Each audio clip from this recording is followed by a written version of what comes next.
Akibat terlalu terobsesi dengan seorang wanita, pria ini mendandani manekin mirip dengan wanita itu. Dia sampai menyemprotkan parfum yang wanita itu pakai lalu menutup matanya. Tak disangka manekin itu berubah jadi orang sungguhan dan memanggil namanya. Ternyata itu hanyalah hayalan saja. Dia sangat terobsesi dengan seorang wanita teman kuliahnya dulu. Meski belasan tahun berlalu, ingatannya tak pernah luntur. Dia masih ingat hari di mana wanita itu memanggil namanya. Mitsui yang sangat tertutup untuk pertama kalinya merasakan bahagia saat bersama dengan Chihiro. Sekarang Mitsui pindah ke kota tempat Chihiro tinggal. Dia memutuskan pindah setelah suatu hari dia iseng berkunjung ke rumah Chihiro dan melihat Chihiro yang sangat berubah. Tubuhnya kurus dan tampak tak seceria dulu. Mitsui pun pindah ke rumah persis di seberang rumah Chihiro. Saking terobsesinya, dia mencetak foto Chihiro dan menempelnya di dinding. Dia juga membeli manekin dan menyemprotnya dengan parfum yang biasa dipakai oleh Chihiro. Setiap hari Mitsui akan mengintip kegiatan Chihiro dari balik kameranya. Tak cuma itu, dia juga mengintip isi rumah Chihiro yang sebenarnya sudah menikah dan memiliki anak. Hingga suatu hari pemandangan tak mengenakan muncul di hadapan Mitsui. Pria maniak ini sangat terobsesi dengan istri tetangganya. Pakai kamera, dia mengintip dan memotret apapun yang sedang dilakukan oleh wanita itu. Hingga saat suaminya pulang, pria ini masih mengintip mereka. Tiba-tiba dia melihat kalau suami Chihiro marah menumpahkan segelas air ke wajah Chihiro. Mitsui sangat terkejut. Dari balik kameranya dia melihat pria itu menarik kepala Chihiro lalu menendangnya. Pria itu lalu menutup gordennya sehingga Mitsui tak tahu bagaimana nasib Chihiro selanjutnya. Karena khawatir, keesokan paginya Mitsui mengintip di depan rumah Chihiro. Dia melihat Chihiro mengantar suaminya yang mau berangkat kerja. Semua terlihat baik-baik saja, tapi waktu Chihiro berbalik ada memar parah di wajahnya. Mitsui sangat terkejut. Di tengah kegalauan Mitsui, ternyata Chihiro mampir ke toko ikan milik Mitsui. Namun sayang, Chihiro sudah lupa dengan sosok Mitsui. Tapi Mitsui diam-diam memperhatikan wanita pujaannya yang sedang melihat-lihat ikan. Mitsui pun bilang dia akan memberi ikan gupi secara gratis sekaligus akuariumnya. Mendengar itu, Chihiro jadi sangat senang. Mitsui pun punya kesempatan untuk berkunjung ke rumah Chihiro dengan alibi mau pasang akuarium. Tak disangka saat Chihiro lagi meleng, Mitsui malah mengambil kunci rumah Chihiro dan menduplikatnya. Apa yang direncanakan Mitsui?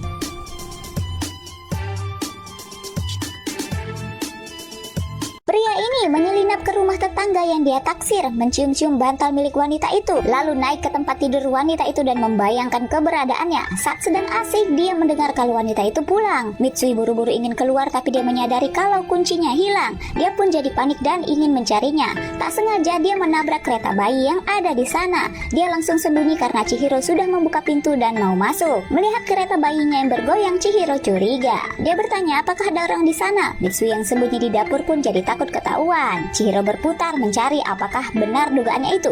Tiba-tiba dia pusing dan hampir terjatuh. Dia menabrak botol minum yang jatuh hampir mengenai Mitsui. Untunglah Chihiro tak melihat Mitsui yang sembunyi di bawahnya. Suara telepon berdering, Chihiro pergi mengangkatnya. Dalam kesempatan itu Mitsui naik kembali ke kamar Chihiro. Dia menemukan kunci duplikatnya ada di tempat tidur. Mitsui dengan cepat menuju pintu keluar. Di sana ada anak Chihiro di keretanya. Melihatnya, Mitsui menyentuh bayi itu dan janji akan kembali lagi. Kemudian Mitsui pergi. Besoknya dia kembali lagi masuk ke rumah Chihiro secara diam-diam. Dia bersembunyi di bawah tempat tidur Chihiro. Suami istri ini tidak tahu kalau ada pria sembunyi di bawah tempat tidur mereka. Mereka naik ke tempat tidur. Pria itu melihat tempat tidur bergelombang. Dia menyentuh tempat tidur itu dengan tangannya. Dia bisa merasakan bagaimana wanita yang disukainya tidur di atas sana. Pria ini terus mengintip apapun yang dilakukan Chihiro. Kalau suaminya muncul, dia akan kembali sembunyi di bawah tempat tidur. Suami itu memungut sesuatu di lantai. Dia naik tangga lalu masuk ke kamar sambil memanggil istrinya. Chihiro masuk dan pria itu bertanya itu apa. Mitsui jadi penasaran. Pria itu pun terdengar sangat marah lalu kertas itu jatuh. Mitsui terkejut melihatnya. Itu adalah kertas ucapan yang selalu dia kirimkan ke Chihiro bersama bunga. Walau Chihiro selalu membuangnya, tidak disangka kartu itu tertinggal di sana. Suami Chihiro yang temperamen bertanya siapa yang mengirim kartu itu ke Chihiro sambil menyiksanya.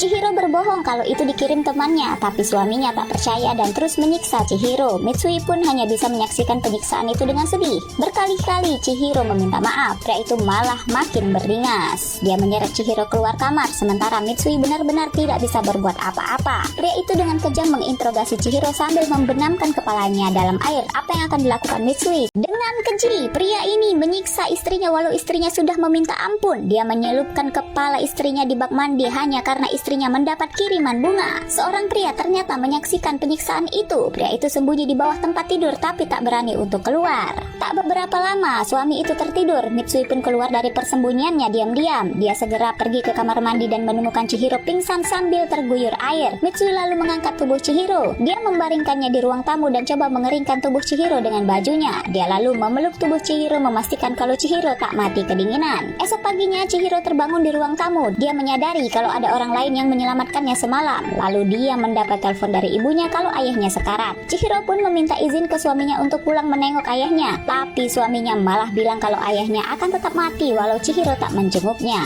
Chihiro marah dan menampar suaminya. Jelas suaminya yang temperamen langsung menyiksa Chihiro lagi. Di belakang gorden, Mitsui sudah menyiapkan alat setrum. Saat suami Chihiro sudah dekat, dia ingin menyerangnya. Tapi ternyata Mitsui tak memiliki keberanian untuk itu.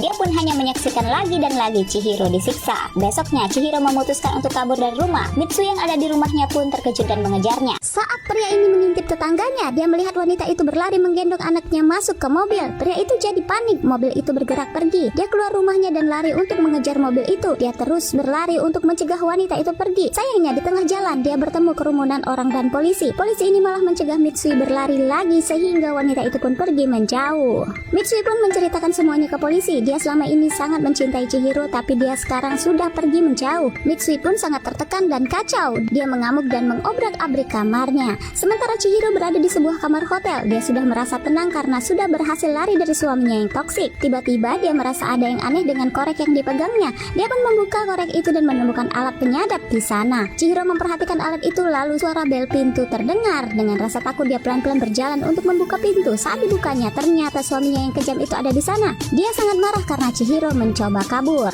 Dia langsung membawa Chihiro pulang ke rumah dan menyiksanya. Dia melempar Chihiro dan terus bertanya kenapa Chihiro lari. Saat itulah Chihiro mengambil pisau di dapur. Suaminya menantang Chihiro untuk menusuknya. Pria ini akan membunuh istrinya. Istrinya sangat ketakutan berteriak minta tolong. Dia terus meminta tolong pada orang lain di sana. Tapi hanya ada suaminya. Suaminya menarik kakinya mendekat. Suaminya akan menusuk pisaunya. Lalu sesuatu terjadi. Sebenarnya wanita itu meminta tolong pada pria yang sembunyi di bawah tempat tidur. Mendengar suara Chihiro, pria ini sedang mengumpulkan keberanian. Lalu dia melihat suami Chihiro akan bertindak kejam. Tepat saat pria itu akan menusukkan pisaunya ke Chihiro, Mitsui menyetrum leher pria itu sampai dia pingsan. Suasana jadi hening. Melihat Mitsui, Chihiro sangat terkejut. Ternyata benar ada orang yang selama ini bersembunyi dalam rumahnya. Masalahnya adalah dia tak mengenali Mitsui. Dia bertanya siapa Mitsui, tapi Mitsui cuma diam tanpa kata. Lalu suami Chihiro bergerak. Chihiro dengan cepat mencekik leher pria itu. Selama ini dia sangat menderita dan ini adalah saat dia akan mengakhiri semuanya. Tapi Mitsui mencegahnya. Dia menarik tangan Chihiro dari leher pria itu. Lalu dengan tangannya dia mencekik pria itu sampai mati. Mitsui menggantikan Chihiro melakukannya. Kemudian Mitsui pergi ke kantor polisi untuk menyerahkan diri. Sementara Chihiro pergi ke rumah Mitsui dan melihat fakta bahwa Mitsui adalah teman kuliahnya dulu. Dia pun pergi ke kantor polisi dan memanggil Mitsui. Mendengar namanya dipanggil oleh orang yang sangat dia cintai, Mitsui sangat senang sampai menangis. Film pun berakhir. Terima kasih sudah menonton.